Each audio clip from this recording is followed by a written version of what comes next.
This is Joel, and you're listening to the Taproot Therapy Collective podcast, and today I'm reading an article from our blog called The Anima of the Great Gatsby and the Animus of History. Cultures wax and wane, empires that seem like part of the cosmos themselves fall like a gunshot victim into a pool or lines on a bar chart. It is the rare work that can speak to both the sparkle of the spectacle and the timeless, inevitable real that it distracts us from. The Great Gatsby was an immediate success, and then forgotten, and then rediscovered. It was forgotten because the Jazz Age was a beautiful, maybe, but still nearsighted dalliance. Fitzgerald was lumped in with all of the other out-of-date, out-of-style gaucheness that the book was mistaken as a celebration of. It was rediscovered because critics realized that the book was like one of those sweet, scented breakup notes that is written so beautifully that the dumped sod misreads it as a love letter and puts it with the other love notes unawares. The Great Gatsby was a warning, and you can only hear the warning after the fall. Perhaps half love letter and half kiss off, some part of Fitzgerald knew that his world was ending. The Jazz Age was the parados, or the fun act of the ancient Greek tragedy where characters expound humorously against the chorus on the character faults that will later undo them against the grinding unwinding of time. Ancient Greece and Rome looked the same in the periphery and quite different in focus. Greeks sought to be ideal through archetype, where Romans sought reality through realism. Greece, like F. Scott Fitzgerald, dealt in the realm of the anima, the passive, intuitive, and emotional aspect of the psyche. They were comfortable with beauty through vulnerability and had a poetic culture that celebrated poetic introspection. The Greeks were fascinated with the introspective world of the psyche and their ability to express complex emotions and ideas through symbolic and mythological language. To them, archetypes were like Platonic forms or perfect ideals removed from time. A common bit of conventional wisdom is that Greeks made their gods into men, and Romans made their men into gods. When you look at Greek sculpture, there is this perfect quality where all blemishes are stripped away. It is the perfect ideal or archetype of the man. Roman masculinity, Roman beauty, celebrated the ugliness, the realistic, the more masculine part of self, the animus. Rome, like Fitzgerald's contemporary Ernest Hemingway, was more closely associated with the qualities of the animus, the masculine, assertive, and imperialistic aspect of the psyche, the ego-expanding quality, not ego-dissolving, introspecting quality, like the anima. Roman culture was characterized by its emphasis on law, order, and external appearances of military might. It gave rise to some of the most impressive feats of engineering, architecture, and political organization in the ancient world. The Romans were known for their practicality, their discipline, and their ability to translate ideas into concrete realities. To Rome, the aspirational and ideological only mattered in hindsight. To a Greek, one noticed the archetype, or one failed to. To a Roman, one created the archetype. Humans made things real, or we didn't. Romans got credit for ideas in a way that Greeks didn't. To a Greek, we were glimpsing the inevitable realm of the possible through cognition. Time was cyclical. Ideas were external. You didn't have ideas, they just had you for a minute. For Romans, a man came up with the idea and deserved credit. This is an interesting dichotomy because both ideas are true, but paradoxical ways of studying the way that we think. Something like object relations. There are different sides of that argument, or different sides of that dichotomy. All of the early modernist writers, Fitzgerald's time, they engaged with this dialect differently. Fitzgerald leaned Greek animistic, Hemingway leaned into the Roman animus, and other contemporaries like Gertrude Stein tried to bridge the divide and integrate both of these kind of psychic forces. There was no way around, as literature progressed, confronting that expression of what the self was. Greece and Rome were also deeply interconnected and mutually influential. Greek art, literature, and philosophy had a profound impact on Roman culture, and many Romans saw themselves as the heirs and stewards of the Greek intellectual tradition. At the same time, Roman law, government, and military power provided a framework for the spread and preservation of Greek ideas through the Mediterranean world. We need both the anima and the animus to be the whole self, effective at wrestling the present and possible together if we are to be effective at acting on the impending real. The intuition of the anima can let us see the future through dreams of creativity and visions for the possible, but the animus is what lets us bring our agency to bear on the present moment. It is easy to hide in either one, but when you do, you miss the both. I read The Great Gatsby in high school, and it was one of the few assigned readings that I didn't hate. I wanted to read Michael Crichton and classical mythology primary sources, but the curriculum wanted me to slog through things like Nathaniel Hawthorne and Zora Neale Hurston. I enjoyed the points that those authors made, criticizing Puritanism and celebrating African American folk culture respectively, but I thought that the stylism made reading them a slog. The Great Gatsby was simple, and I have reflected on it over the course of my life. Luckily, if you're trying to read a book in the early 2000s that they don't want you to have in school, they made these things called cargo pants that fit a 500-page Wheel of Time novel perfectly. In high school, I saw Hemingway and Fitzgerald as two halves of the same coin. Fitzgerald was the nostalgic reflective anima to Hemingway's masculine animus. Hemingway jumped headlong into the morphine promises of modernism, and Fitzgerald seemed to reflect on modernity a little bit more honestly to me because he was pulled begrudgingly into it while trying to look further and further back into the past and its inevitabilities of illusions of progress. Most of my friends were manly Hemingways who were comfortable in the logos of the accessible real, and I was a navel-gazing Fitzgerald who only felt comfortable cloaked in the mythos of intuitive space. In Jungian psychology, invented by Jungian psychologist Carl Jung, the concepts of anima and animus are crucial for understanding the inner world of the creative.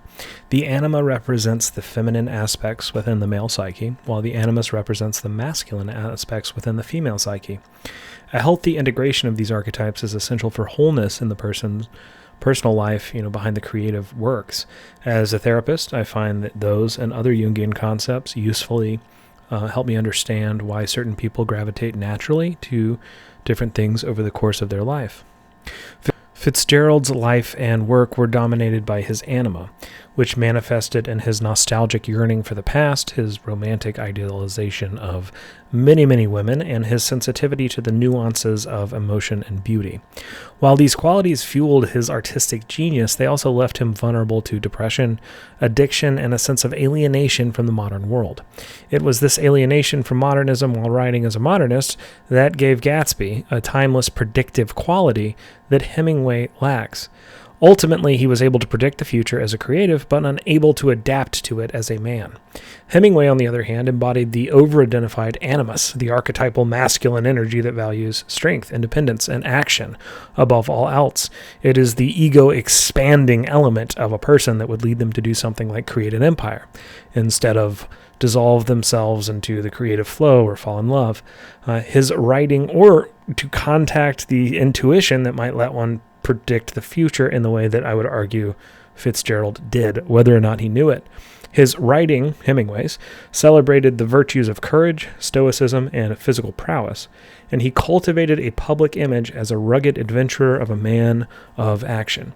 However, this one-sided embrace of the animus left Hemingway emotionally stunted and unable to deeply connect with others or to find peace within himself. Hemingway is all bombastic adventure, and when the adventure is over, there was little left. One of their other contemporaries, Hemingway and Fitzgerald's contemporary, Gertrude Stein, seems to have been able to achieve a kind of dynamic balance between her masculine and feminine quality.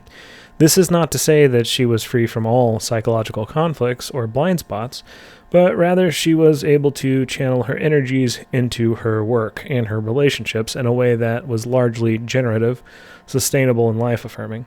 Stein's work and life could be seen as an example of the transformative power of the anima and the animus within the psyche. Fitzgerald's own insecurities and traumas contributed significantly to his anima-dominated psyche and artistic worldview. Fitzgerald remained haunted throughout his life. Had he lived long enough to encounter Carl Jung's work, Fitzgerald would likely have been profoundly influenced by it. Jay Gatsby seems to be the Jungian archetype of the puer aeternus, or eternal boy, frozen by an impossible-to-attain object of desire and following a refusal to grow up. A charming, appealing, affecting, but ultimately failed visionary chasing red herrings or mirages. Fitzgerald himself seemed to go down the same path as other male Jungians, most notably James Hillman and Robert Moore, failing to fully ride the animus and integrate their assertive energies to manifest changes in their personal lives. All were beautiful artists, but not always beautiful men, especially in their end. There seems to be a common thread in these anima over-identified men, a childhood trauma that stifles self-expression, which paradoxically fosters a somewhat magical, intuitive, visionary ability to see the future, sometimes consciously, sometimes not. In adulthood, this ability makes one a profound artist, garnering success in a wide audience. However, the external validation and success do not heal the original, still screaming wound. And this disconnect between outer success as from a failure to balm the inner pain is something that many artists and depth psychologists of this personality type struggle to recover from. In high school, they told me The Great Gatsby was the greatest novel ever written and expected me to believe them. They also told me that getting straight A's meant that you were smart, that the hardest working got the highest paid, and that all they really wanted me to do was to think for myself. All were clearly lies that a sophistic system thought I was better off if I believed. Obviously, I had to find out later, pushing 40, that the book was onto something great. Or maybe you have to see the rise and fall of celebrity and missiles and trends and less obvious lies in your life before you start to get the book as its own second act. Saying that The Great Gatsby is a good book is like talking about how the Beatles were a great band or the Grand Canyon is big. It's kind of done to death, and it's even silly to say out loud to someone. Everyone had to read it in high school. To say it is your favorite book instantly makes others wonder if you have ever read another book that you didn't have to read freshman year. Oh, Hamlet's your favorite other book? Thinks the person who knows that you have skimmed 2 books in your life and failed the test. How do you get the prescience of an extremely simple story at 16? How was anyone supposed to get it in 1925? The Great Gatsby is, perhaps by accident, not really about what it is about. The Great Gatsby is a worm's eye view of the universe that reminds us that our humanity is itself a worm's eye view of the universe, and that our worm's eye view on it and each other is what keeps us sane. Sane and the gears of the spectacle of culture grinding along out of psychic necessity. We are a myopic species stuck in our own stories and other stories, but not on our own terms. We are caught between improv and archetype, but never free of either, both subject to the human inevitable indelible programmed narrative and object of our own make-believe individual freedom from it. The Great Gatsby is a book that you read in high school because you could hand it to almost anyone. It has done numbers historically and currently as a work in translation. It holds up some kind of truth to students in places like Iran who have no experience with prohibition, with alcohol, or with American culture or as insiders. Yet they still feel something relevant connecting them to the real when they read the book, something human. It works because the characters are kind of stupid. It works because the moral of the story is on its face and, just like high school, kind of wrong. The Great Gatsby did see the future. It just didn't know what it saw. I write about intuition quite a bit on our blog, and the thing that I think makes art interesting is when the work of art sees past the knowledge of the artist making the work. The Great Gatsby gets a lot of credit for being prophetic in that it saw the Great Depression as the end of the Jazz Age, but it did so because Fitzgerald was seeing his own end. Fitzgerald was severely alcoholic during Prohibition, delaying his own deadlines for the novel that almost didn't get there, with excuses to his publishers. What would become of him after the Volstead Act was repealed? He was an alcoholic during Prohibition. What would the country become after the economic bender that the upper class threw for itself in front of the masses that were starving? The power of the novel is when it knows that empires rise and fall. It's when it knows that the Valley of Ashes is watching your yellow car speed by with dull, sad eyes. Its power is in knowing the feeling that when you get what you want, You don't really deserve it, or maybe it doesn't deserve you. Maybe it implies that time is something that we use, tick by talk, as a proxy for meaning because we fundamentally fumble with clocks, like Gatsby, and we can't understand time as humans. We need our history and our idolatry of the past to make meaning, but when the lens of our meaning-making remains fixed, the world becomes a pedestal to dark gods demanding the worship of the past at the expense of the future. As a man or as a nation, we are bound to hit someone if we look in the rearview mirror too long. The green light on the dock is a symbol that we mistake for the real thing, and we take the long walk off the short dock. With this dishonest relationship to time, we all become a Gatsby or a Tom. I'm not sure which is worse. We either lack all ambition and live to keep up appearances, or we have so much ambition that we become the lie. The beautiful shirts are just a glittering, stupid, trendy identity that we nationally put on every couple of years to forget that we're about to sink into another depression. Skinny ties are out, and now gunmetal is in. Makes us never have to look at the other side of ourselves or our empire. The past gives us meaning and identity, even as it slowly destroys us and robs us of those things. We are forced to use it as a reference point, even though we know that this relationship between us and it is doomed, and we cannot stop the need for the next recession in this society any more than we can stop the need for the next drawer of trendy clothes. The American dream is a kind of nightmare. But it is still a dream because it keeps us sleeping through the nightmare we are in. Realization of lost purpose, regret, nostalgia, superficiality, emotional turmoil, or tone-deaf foreshadowing are not things that you need to look at when movies and wars are inventing such beautiful coverings for our imperial core and rent-seeking economy. Why then do we cry? Wake up the organist, we are getting bored. In The Great Gatsby, like in a Dickens novel, the plot is the archetype, and that necessitates a lot of conveniences. That might seem like a point of criticism, but it is also very human. Perhaps these truths become tropes, are not faults of the plot or its contrivances, but reasons for our humanity, namely humans in America, to introspect. As individuals or as a society, we turn our insecurity into some amazing and impossible outcomes, and then we, like Gatsby, do that to compensate for what we refuse to accept, what we refuse to change about who we are or where we come from. Jay Gatsby is myopic, but he is too naive to be a narcissist. He is just sort of a dream of himself that he forgot he was dreaming. Nothing in Fitzgerald's prose leans into The Great Gatsby being directly interpreted as a dream, but it is one possible interpretation that the novel is a sort of collective dream. There is a Tom Buchanan in all of us also, someone who would burn the world down just because we can't have the lie that we want others to believe about us anymore, or about our empire. He is a refusal to accept the reasonable limitations that might have prevented the Great Depression. If we can't have the whole world, then we'll blow the whole world up. That is another tension, still unresolved, that The Great Gatsby saw coming for humanity.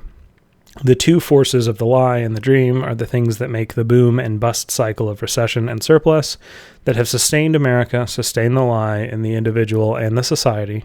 But shh, it's a dream, not a lie. Just like high school, the powers that be think that you are better off if you believe it. Greece and Rome are relevant details to this reflection on a novel because neither one would have really mattered to history without the other half.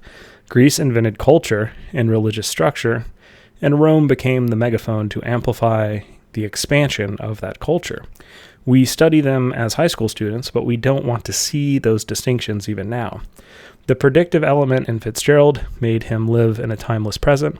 His assumptions were at worst Platonic archetypes, where all characters expressed endless inevitable cycles, and at worst his characters were an Aristotelian ideal of knowledge, where his ideas had characters, so characters could not really have ideas.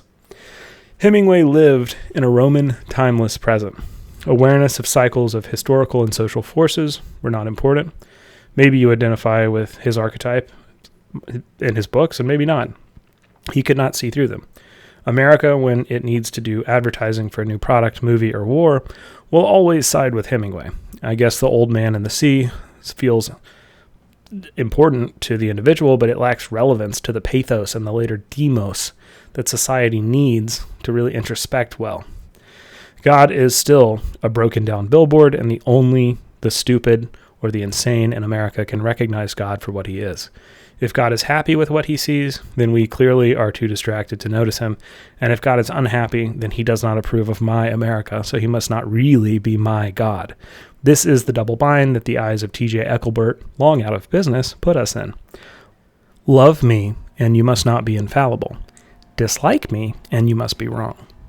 Fitzgerald ended his novel, but not his life, on the right note. Listen up, creatives. And so we beat on, boats against the current, ceaselessly borne back into the past. How do you end yours? How do you live it? You read it at 16, but how old are you now? The narrator, Nick Carraway, is a perfect observer because he is hopelessly naive, knowing nothing about human life or experience. He learns all of it in the course of a few days from the terrible follies of the gods of his world, the complete pantheon of all of the most powerful forces of the 20s, the real and the now. The traditional historic blue cover of The Great Gatsby juxtaposes the face of a 20s flapper with the skyline of a city lit for celebration. The flapper's face is studded with the traditional burlesque Cleopatra makeup that already juxtaposes a beauty mark with a teardrop. In the cover, the rising celebration of a firework from the city skyline becomes a teardrop that is falling from the face at the same time. Is up and down forever really the same direction? The book asks you before you open it up. The Wall Street Journal tells you that the same thing is true today, but in more words. Fitzgerald never really found a way to see past himself. Even when he wrote those truths in his fiction, he ended his career in Hollywood, helping better screenwriters by coasting on his reputation from the book that became a meteoric firework.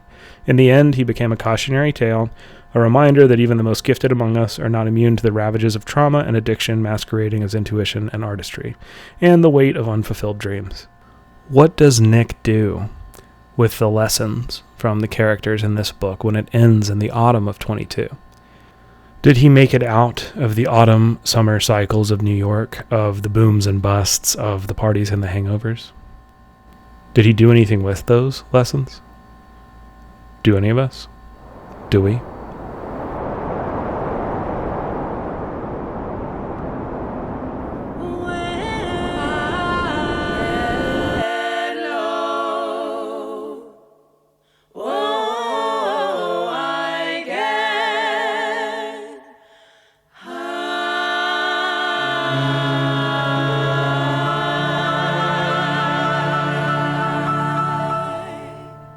If you like this article, you can find it and many more on our blog at gettherapybirmingham.com.